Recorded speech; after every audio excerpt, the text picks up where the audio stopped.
What is up, fellow procrastinators? Coming at you live from Shanghai. I'm leaving in about 10 days, and just as New Year's approaching, this bloody virus breaks out. This is where it all began. Authorities believe the outbreak of the coronavirus can be traced back to a seafood market in Wuhan. The city has been cut off from the rest of the country. Hospital wards have had to deal with hundreds of cases. So yes, what's going on with all this Wuhan pneumonia virus? Well, I think around like the beginning of this year, suddenly there's this virus that broke out from a particular livestock and livestock food market in Wuhan, China. Wuhan is located in Hebei. It's a central Chinese city with 11 million residents over there. Now they've quarantined the entire city. People are frantically trying to get out of the city, but the rest of the world is telling them, no, please stay where you are. But yeah, that's a really basic rundown of pretty much where and when it started.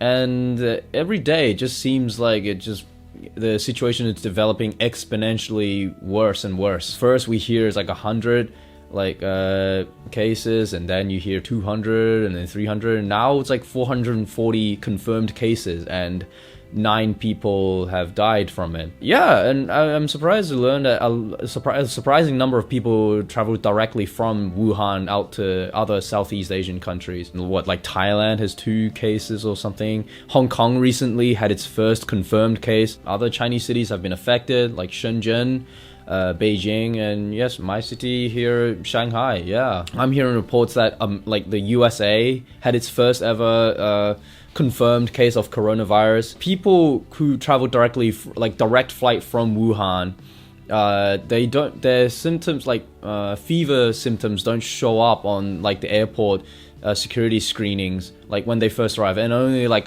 arises later on when they've already settled in and they start feeling worse and worse. And by that time they've already interacted with multiple people, multiple family members, and they've gone into public areas, they've gone into Walmarts, and the airport staff had interacted with them as well, and every passenger that was on the plane with them. This is how it starts. And yeah, that's why pretty much every YouTube comment section I see is always just someone saying well, someone's playing Plague Inc. Pretty much every WeChat group chat that I'm part of, they've been sending around this article from China Daily. That's an infographic detailing how to keep yourself sanitized, keep yourself safe, and it goes through the usual suspects like wash your hands thoroughly with soap and warm water for 15 seconds, and eat properly cooked foods and poultry, meat, poultry, eggs. Yeah, make sure they are properly cooked. What else do they say? Oh yeah, wear face masks.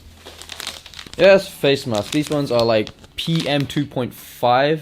They're just talking about how much they filter the fine particles. I don't know, small dusts and virus and bacteria. In a surprising move from this article from the South China Morning Post, they actually said that officials in China have been warned not to withhold information, and that if they do so, they would actually face severe punishments.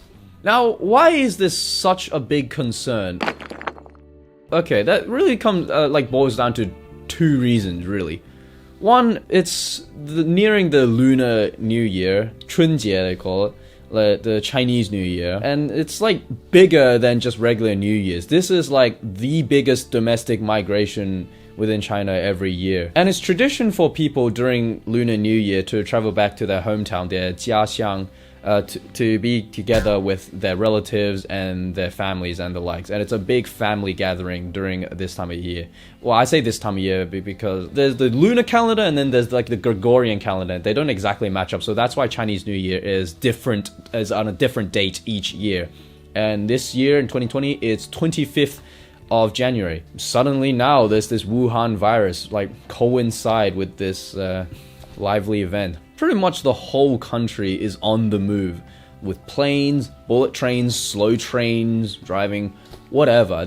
Suffice to say, there's a lot of interaction and crowds and yeah. Oh yeah, and in that China Daily article, it even says avoid big crowded areas, and well, I would say avoid going outdoors in general, and if you do, wear these and make sure you're properly clothed and make sure you properly wash your hands like frequently and thoroughly. With China, most people they move to like the bigger cities. Those cities, more of its population are just there for like work reasons and they're not actually from that city. So there's actually very few native Shanghainese people.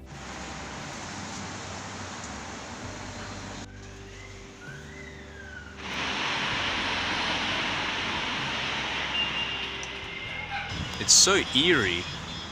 Usually a bustling place, every shop open, and now they've all got that pink notice over there that's saying pretty much like Lunar New Year holiday notice. We are closed, we've gone back home. Wish everyone Happy New Year and 身体健康. Smells like a coronavirus. Oh no! Even Coco is closed. Coco's closed, isn't that sad? So right now it's safe to say it's the eye of the storm. Yes, mass migration. It's just, yeah, the second wave is coming. The second wave is coming when people start flooding back into the city that they work at. I mean, for goodness sakes, Shanghai has, well, close to the population of Australia. Shanghai is 23 million and Australia is, from latest, is like 24 million people. Yeah. Oh, yes, right. So that's the first major concern. It's Lunar New Year, which means mass domestic migration. It's called Chun Yuan. Second big concern is that 17 years after the disastrous 2003 SARS outbreak, the world is even more globalized than ever. Like, the infrastructure is even more extensive than ever. It's even more convenient to travel by sea, air, and land. So now you can understand why the World Health Organization is holding emergency meetings as to the ramifications it would have on a global scale. Not just within China, but like, granted, within China with like 1.4 billion people, that's already what, about 1/7 of the world's population. So yeah, that's no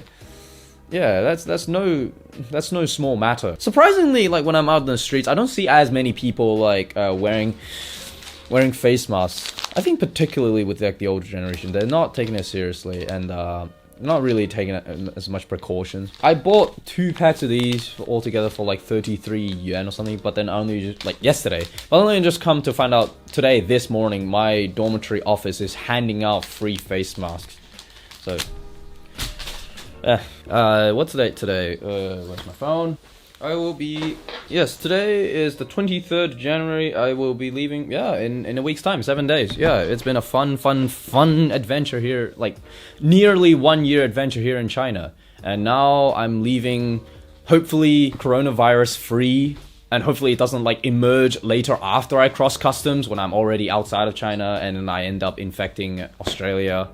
Oh yeah, Australia also has, what, like 1 confirmed case? Yes, did I mention that? What must those residents in Wuhan be thinking right now? All like 11 million of them that like desperately wants to get out with the travel bans and everything. And then like the Japanese classmates that I have in my class, they're telling me that a lot of people, they like to travel to Japan as well during the Chinese New Year, so they are also concerned as well. I say there's like a mass domestic migration like within China, but like there's also the people that likes to travel outside of China during this time, and so yeah, those countries are concerned. Even North Korea is concerned. They've temporarily banned all like foreign tourists. Yeah, well, let's just see what tomorrow brings. If there's another new country that suddenly has a new confirmed case. I see people online, you know, outside of China that like I think they're like blowing things out of proportion, to be honest. They say like